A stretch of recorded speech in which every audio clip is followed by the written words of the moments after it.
Hi, I'm Roswell Camp, son of author John Sandford. Here's John Sandford.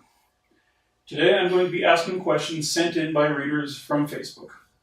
So let's just get started again. All right. Elizabeth Hoisington wants to know, for scenes where characters are located in different places, like buildings, shooting at each other, and you need to describe it all, do you draw a sketch of it first? Actually, what I use models that I usually have in my head, but I also will go out and look at different places. If you go through Davenport's house, or if you read about Davenport's house, for example, that's a house that I used to live in. Davenport's house is considerably bigger than mine was, but the layout is essentially the same. So you come through the kitchen into the garage. You go out of the kitchen into a living room. Roswell lived in the same house, so he's familiar with it. And the fact of the matter is that you only need a little bit of description in those kinds of things. But I have models in my head for a lot of these things. And then when I don't have a specific model, and especially when I'm talking about a real place, I'll actually go and look at the place.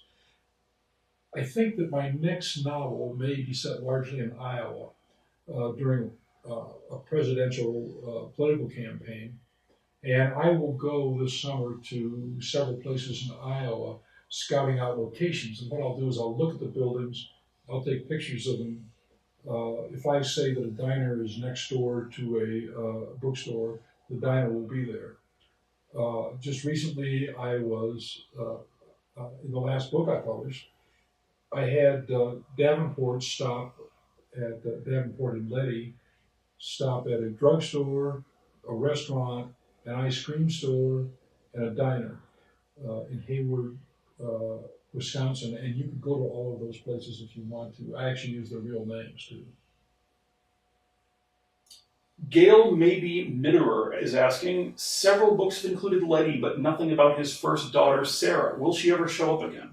I doubt it. The fact of the matter is I've already got a huge repertory company, and trying to write her into a book with her complete backstory and everything else would just take up a lot of time, which is always a problem when you're writing a thriller.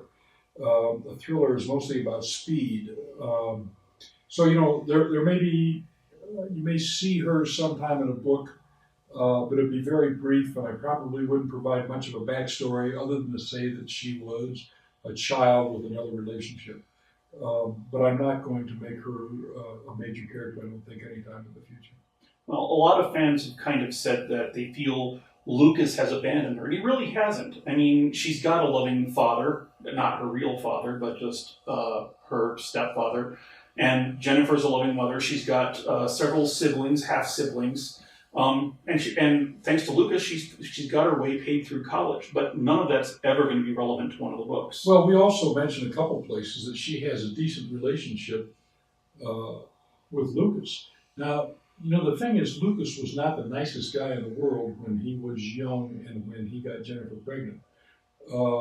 And she was the one who didn't want to get married because she didn't think that he would be a very good father.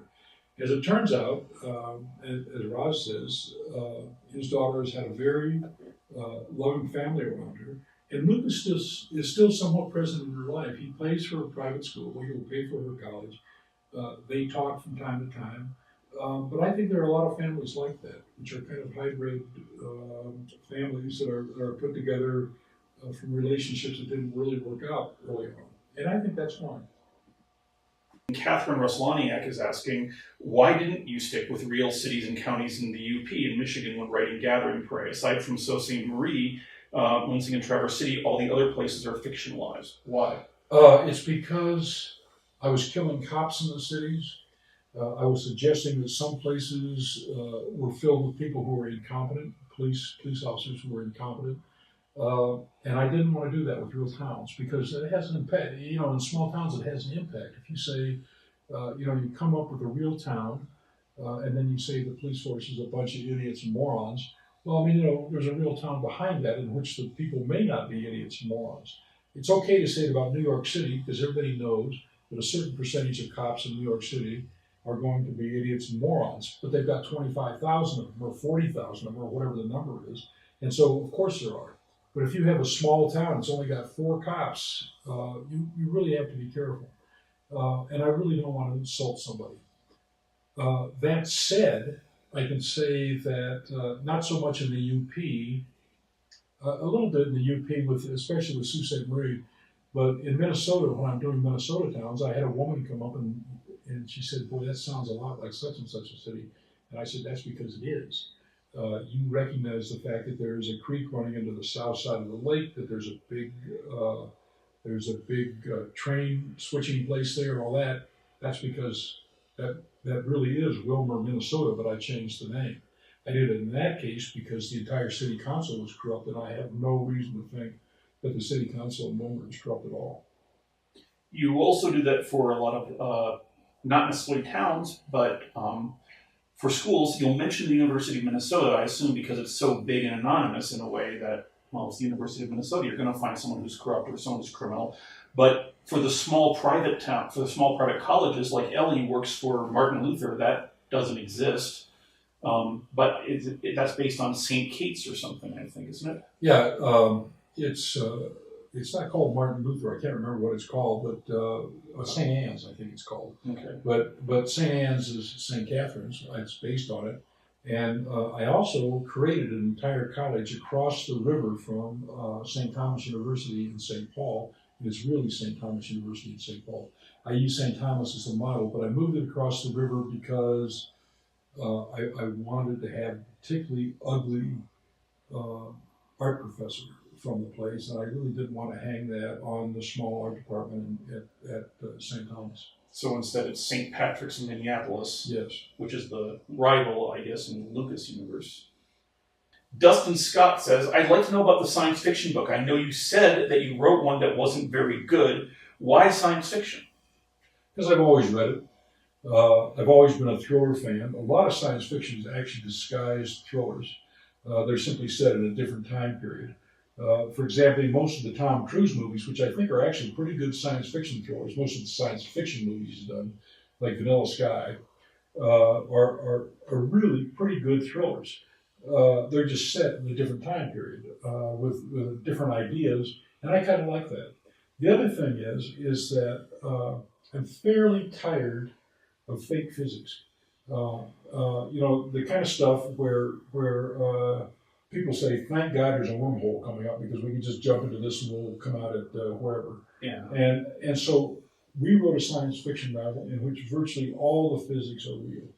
The only thing that we cheated a little bit on was the fact that we have the aliens able to create anti-iron, which would be pretty difficult.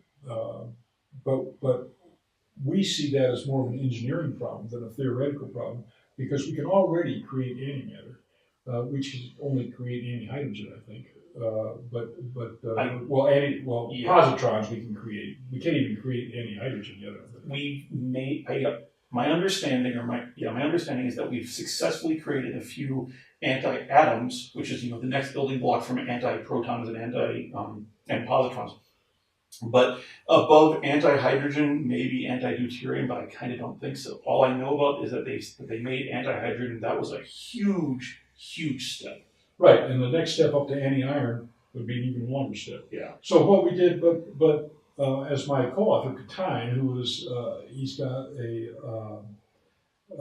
BA in both English and physics from Caltech, and knows a lot about physics, and he points out that the step from being able to make antimatter to being able to make anti-iron is an engineering problem rather than a theoretical problem. You can make antimatter.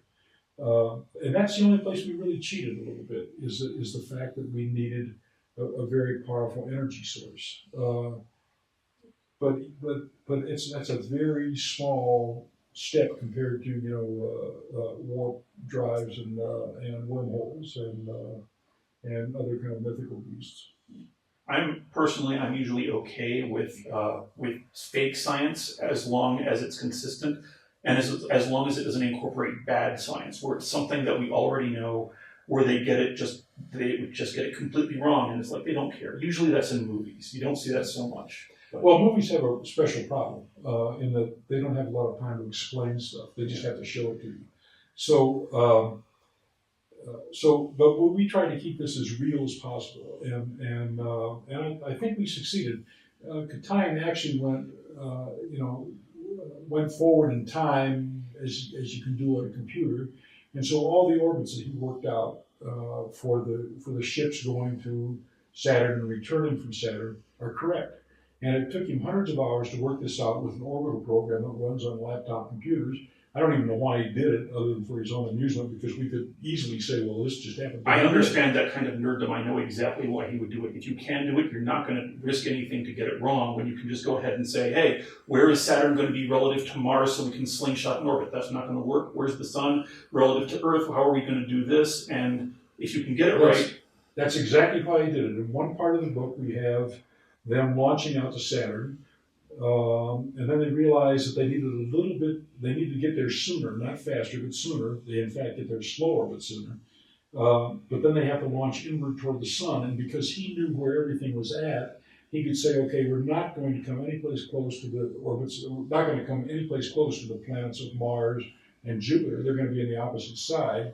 But unfortunately, the Sun is going to be between us and Saturn when we launch, and so we're going to have to come within about 0.2 AU of the Sun when we go out. So anyway, all that stuff is worked out. All that stuff is accurate. We have a little explanation of the science at the back of the book, which is pretty interesting. There was a trend a while ago, and I think it's still there in fantasy novels and some sci-fi, where publishers say, oh, if you have a system or a world that you're making, you have to include a map. They didn't push you to put a map of the solar system showing the trajectories, did they? Nope. That actually would have been kind of neat. But then again, I'm a mathophile. We do have a drawing of the ship. And both of them, or just the... Pardon me? Both of them? Because the Chinese ship is actually fairly simple compared to the American ship. Mm-hmm. The American ship used Vasmer engines, right, which we have small models of on Earth now, but these are big ones. And the other thing is that the American ship is actually a conversion from a space station, so it is very delicate. It's not constructed for acceleration. Right, it's not constructed for acceleration. The Vasmer engines give it acceleration, but only very slowly. And but then, over time, it accumulates a lot of speed. Right.